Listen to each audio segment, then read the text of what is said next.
সুন্দরবনের আয়তন 25,500 বর্গ কিলোমিটার জায়গা। এটা ছিল ম্যানগ্রোভ অরণ্য।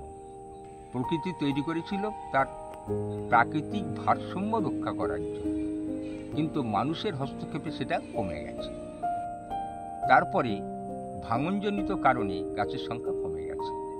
নদীর চর যত বাড়ছে, ম্যানগ্রোভ প্ল্যান্টেশন তত বাড়ছে। 80 সালে বন সংরক্ষণ আইন তৈরি হয়।